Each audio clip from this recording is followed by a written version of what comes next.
I'm going to be doing a deck tech of a Pauper deck that I've been working on, and just give you some insight. I just played in a player run event, and I went 2-2 with a version of this. I made some changes, and so I figured it's time to record a deck tech and show everybody what I've been working on. Um, this is, kind of the creatures without.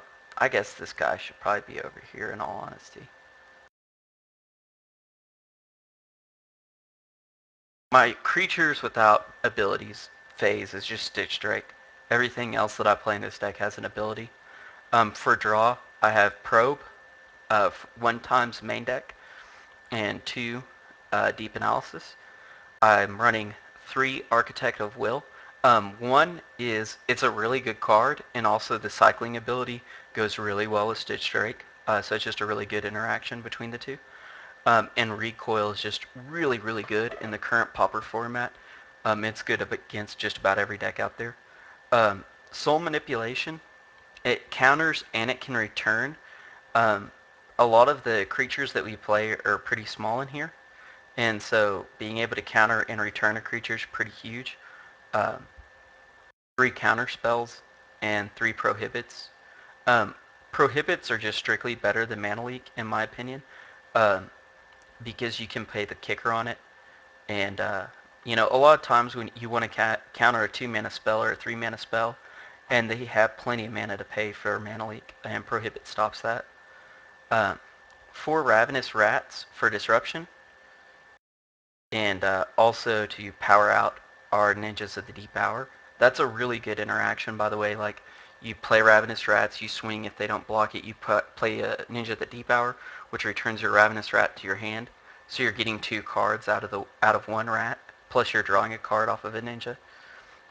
2 Faceless Butchers, just because they're another good removal, and they're creatures, so they can also attack and trigger Ninja of the Deep Hours. As well as when they die, they can trigger Stitch Drake. 1 Innocent Blood. That's just a good generic remove all.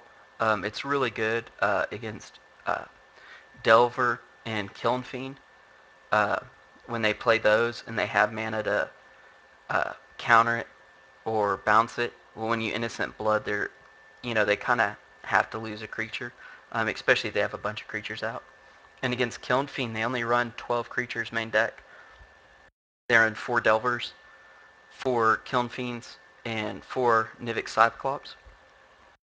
There's nothing in that deck that can stop Innocent Blood, so that's really good removal against them. 3 Ghastly Demise. It's just good, cheap, efficient removal. You'd board these out against mono black control, but for everything else, they're really good. Even in as long as they're playing another color besides black, you probably want to keep them in. Victim of Night. The reason I went over this instead of Guess Verdict or Diabolic Edict is a lot of I like targeting effects. A lot of times you don't care if they have a Muldrifter, but you care greatly if they have a Ulamog's Crusher. And Innocent Blood just doesn't get there all the time, and so Victim of Night's really good in those situations. Agony Warp is really, really good 2-for-1 advantage, because, especially against, Kiln Fiend, you can, if they have a Kiln Fiend and a Delver, or a Kiln Fiend and a Kiln Fiend, or a Kiln Fiend and a Nivik Cyclops, whatever creature's getting pumped, except for the Cyclops, say a Cyclops and a Kiln Fiend are attacking, and both of them are, at 7 X's. What you do is you Agony Warp the Cyclops, so its toughness, or its power goes down, and then you kill the Kiln Fiend.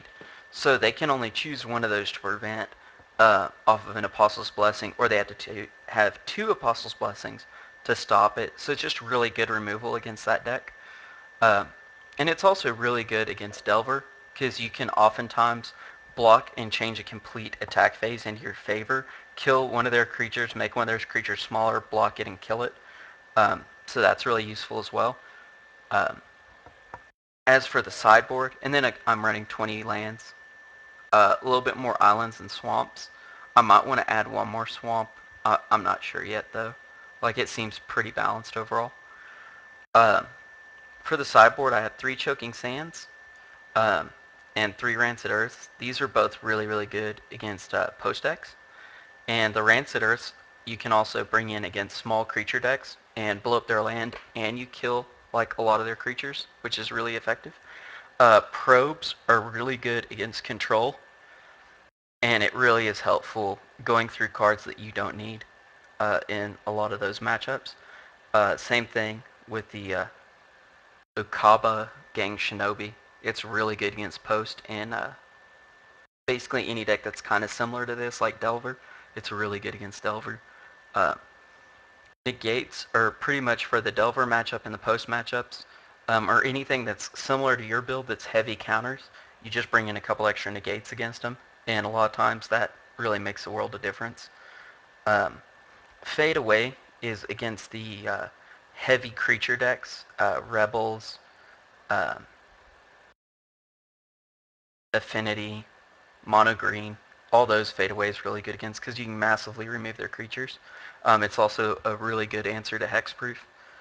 And one Echoing Truth. The Echoing Truth really comes in against Kiln Fiend and the like.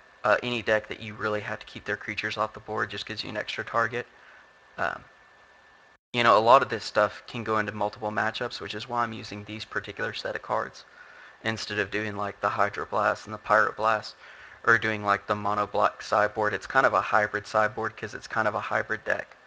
Um, and a lot of my matchups are better uh, main board than a lot of the other decks. Like against Mono Black Control, I run 2 Deep Analysis, which is really, really good against Mono Black Control, and a Probe. Like all 3 of those cards are just really, really difficult for Mono Black Control to deal with. And the only creature that's a 1/1 that I run is Ravenous Rats. And oftentimes you're playing a Ravenous Rat and you're making them discard, uh, and then you're bouncing in and playing it again. And so normally they'll board out the Witches against me, and I'll normally leave the Ravenous Rats in and bring in Shinobis as well, and really just lock them down with the discard factor. But that's the deck tech. I hope you enjoyed it. I'm going to do a short pause, and then I'm going to do a couple of matches with it.